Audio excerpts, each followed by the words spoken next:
Hi everyone, Aiden here with etrailer.com.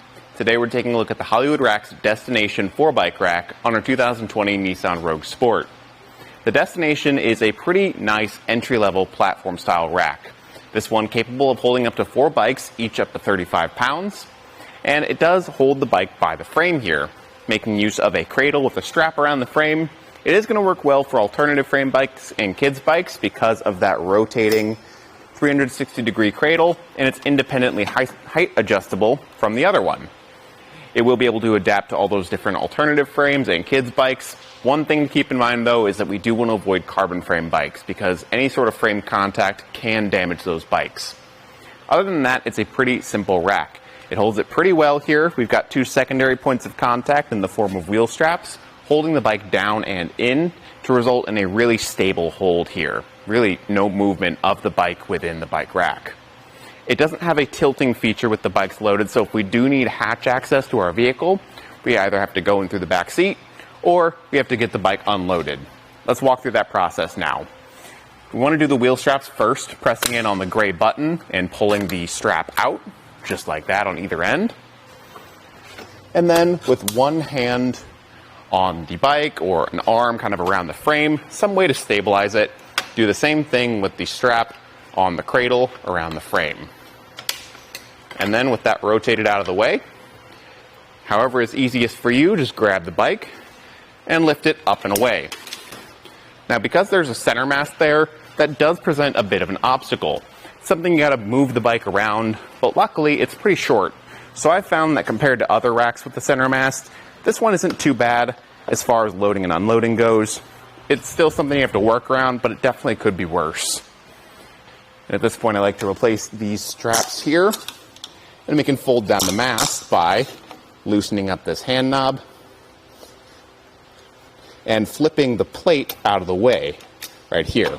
This can go to either end, and then I like to use the open strap on the cradle here to actually hold this down in place, wrapping it around the tray of the bike rack to secure it. And this will give us access to the hatch of our vehicle,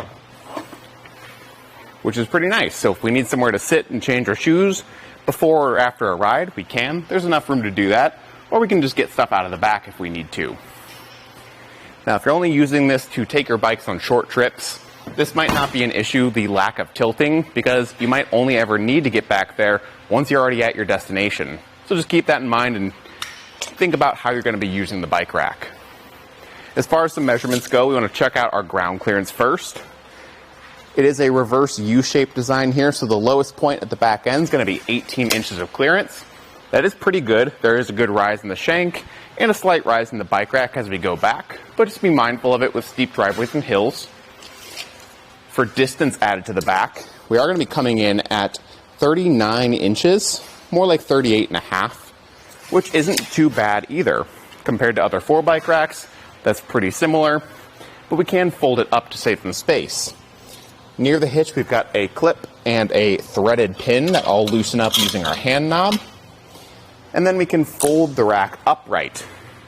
So if we have bikes unloaded and we want to leave this in the hitch between rides, that way it's ready to go for next time, we can, and it'll save some space while we do this.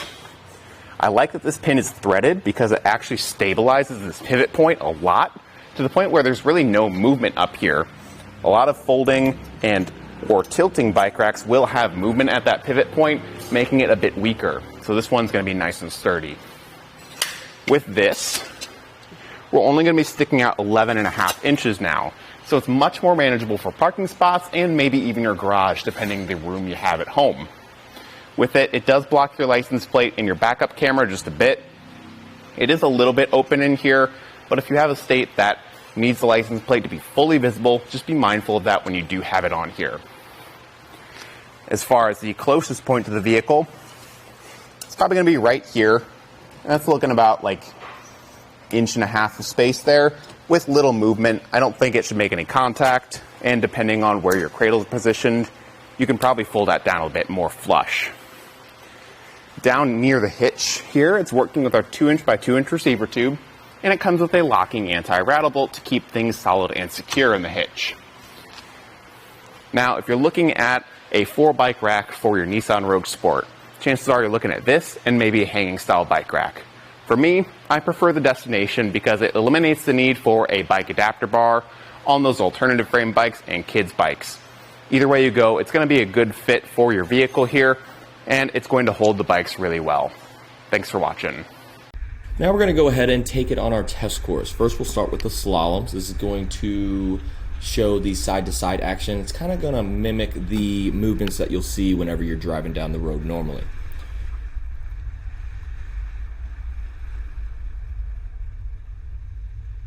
Now we'll have the alternating speed bumps. This is going to be more so like the uneven roads and some of that uneven terrain you might be traveling on, and see how it holds up.